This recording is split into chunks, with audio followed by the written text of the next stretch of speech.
नमस्ते प्रणाम चाची माई बनी दीदी भौजी। हम मंजू वर्मा। स्वागत बा मंजू लोकगीत 123 में। ताप लोगन के बीच बहुत दर्द भरा सोहर गीत लेके आहे जौन की सीता मैया के ऊपर बा। तो सीता मैया के दुई दा वनवास भय रहा भैया लोगन, हमें ना पता रहा, लेकिन यही सोहर के माध्यम से हम खुद जान पाए हैं। तो आप लोग में सबका न पता हुई, तो पूरा सोहर जब आप लोगन सुनी हैं तो आप लोगन के ज़रूर जानकारी हो जाई काहे दुई दावन में वनवास भय रहा है। तो बहुत सीता मैया के ऊपर बहुत दर्द भरा ये गीत बा। और ये गीत म्यूजिक पे आप लोगन का एमडी यूनिवर्सल पे आप लोग यूनिवर्सल पे आप लोगन का म्यूजिक पे तो मिली गाना। आप अगर म्यूजिक पे सुने चाहिए तो वही चैनल पे जाइए। और आज हम अपने आवाज़ में आप लोगन के बीच पहुँचावत है यह गाना। तो ज़्यादा से ज़्यादा यह चाहिए है कि आप लोगन यह गाना को सुनिए, पसंद करिए, वीडियो को आगे शेयर करिए और छोटा सा कमेंट करके बताइए गाना कैसन लागत बा। नमस्ते प्रणाम दीदी बहनी माई चाची भौजी, सबका हमारा राम राम प्रणाम बा। नीलम लोकगीत 123 हमारे चैनल का नाम बा, जैसे कि सबका पता हुई। तो आप लोग एक बार ज़रूर सर्च करिए, गाना देखिए। गाना अगर पसंद आए तो ज़्यादा से ज़्यादा फुलवाज करिए, शेयर करिए। अब हमें सुने सीता मैया के दर्द भरा सोहर गीत। सीता का दुई दुई बनवास हो विधाता, काहे लिख्या हो विधाता, काहे लिख्या हो। हे मोरी सखिया जे कै पति है, भगवान वे बनाही बना भटकाई हो। हे मोरी सखिया जे कर पति है, भगवान वे बनाही बना भटकाई हो।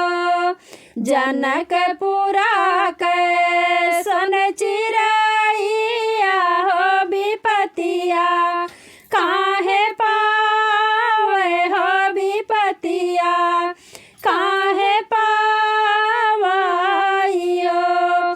हे मोरी सखिया सारे जगत माँ गुणवान वे दुखाही दुख पावई हो। हे मोरी सखिया सारे जगत में गुणवान वे बनाही बन भटकाई हो।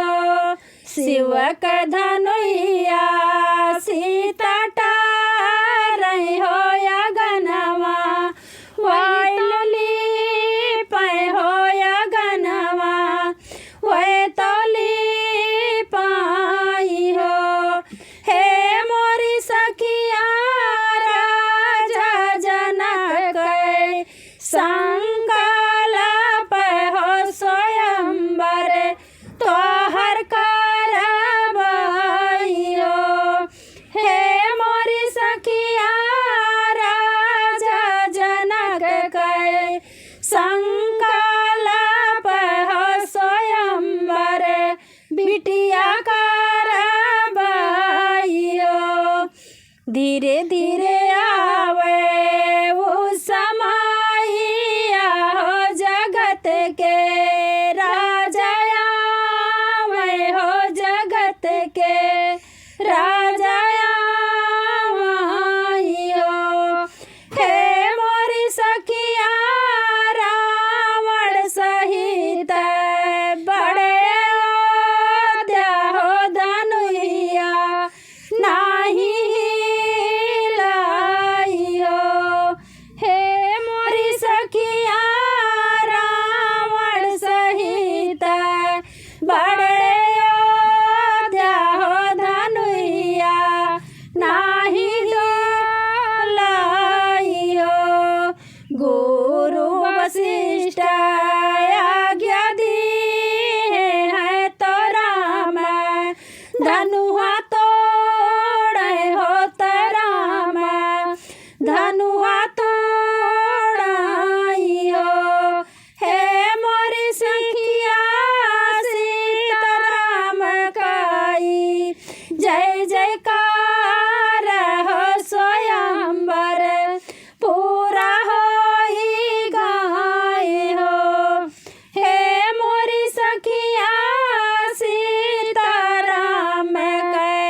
जय जयकार हो स्वयंवर पूरा होई गाए हो। पहुँचे अयोध्या नवविवाहिता हो महलिया लागी भीड़ हो महलिया लागी भीड़ आई हो। हे मोरी सखिया कैकेयी तबानी है बहानावा हो विधाता खेला खेलाई हो। हे मोरी सखिया कैकेयी तबानी है बहानावा हो विधाता खेला खेलाई हो। राम लखन बाय देहि हो बनाही बन घूमै हो बनाही बन घूमाई हो।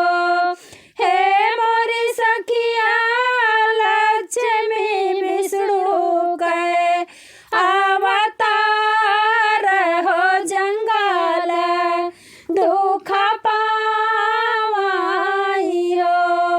हे मोरी सखिया लक्ष्मी विष्णु के अवतार हो जंगल दुख पावाई हो। सुख दुख कैसो दिनवा बीतै हो तो कैसो बीतै साल हो तो कैसो बीतै साल आई हो। हे मोरी सखिया सुपड़ खा जबानी है बहानावा हो रावण सीता हरी लई गए हो। हे मोरी सखिया सुपड़ खात बानी है बहानावा हो रावण सीता हरी लई गए हो। ग्यारह रुद्र हनुमान हो सीता खोजिला मैं हो सीता खोजिला माई हो। 11वें रुद्र हनुमान हो सीता ही खोजिला मैं हो सीता ही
बिया कैतनवा सही न पावे हो तो राम बनवा पठावे हो तो राम बनवा